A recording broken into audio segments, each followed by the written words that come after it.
আসসালামু আলাইকুম বন্ধুরা, আমি মালা আক্তার। মালার রান্নাঘরে আপনাদের সবাইকে ওয়েলকাম। আশা করি আপনারা ভালো আছেন। আজকে আমি গ্রীষ্মের কিছু সবজি নিয়ে একেবারে ঘরোয়াভাবে একটা মাছের ঝোলের রেসিপি দেখাবো। তাহলে চলুন রেসিপিটা স্টার্ট করে দিই।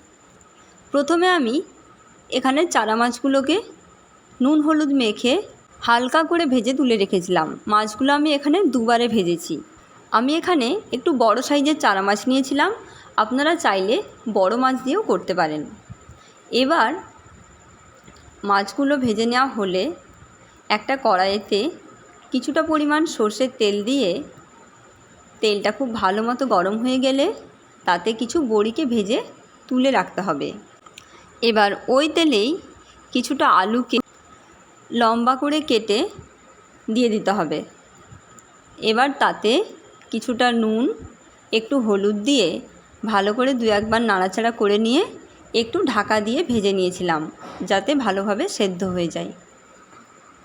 আপনারা ভিডিওটাকে কোথা থেকে দেখছেন একটু কমেন্টে জানাবেন, আর ভিডিওটির শেষে ছোট্ট করে একটি লাইক করবেন।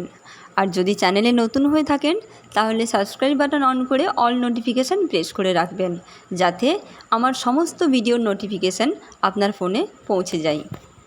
এবার আলুগুলোকে তুলে নিয়ে ওই তেলের মধ্যেই কিছু পটলকে কেটে দিয়ে দিতে হবে। এবার তাতে কিছুটা নুন আর হলুদ দিয়ে খুব ভালো করে ভেজে তুলে রাখতে হবে। এবার ওই তেলেতেই কিছুটা ঝিঙেও দিয়ে দিতে হবে, তাতে নুন আর হলুদ দিয়ে একটু ভেজে তুলে রাখতে হবে। এবার সব সবজি আলু সব ভাজা হয়ে গেল। এবার কড়াইতে রান্নার আন্দাজ মতো তেল দিয়ে তাতে কিছুটা কালো জিরের ফোড়ন দিয়ে পেঁয়াজ আর টমেটো একদম ছোট ছোট করে কেটে দিয়ে দিতে হবে। এবার তাতে কিছুটা নুন দিয়ে বেশ খানিকক্ষণ মিডিয়াম ফ্লেমে ভেজে নিতে হবে।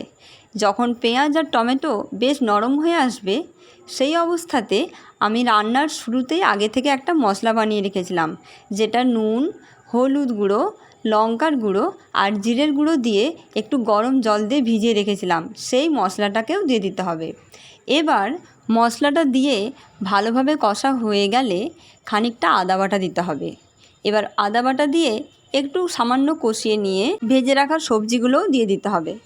তারপর সবজিগুলো দিয়ে বেশ খানিকক্ষণ নাড়াচাড়া করে নিয়ে ঝোলের আন্দাজ রেখে জল দিতে হবে। এবার জলটা দিয়ে জলটা যখন খুব ভালোভাবে ফুটে আসবে, তখন তাতে ভেজে রাখা বড়িগুলো দিয়ে কিছুক্ষণ ঢাকা দিয়ে রান্না করতে হবে মিডিয়াম ফ্লেমে।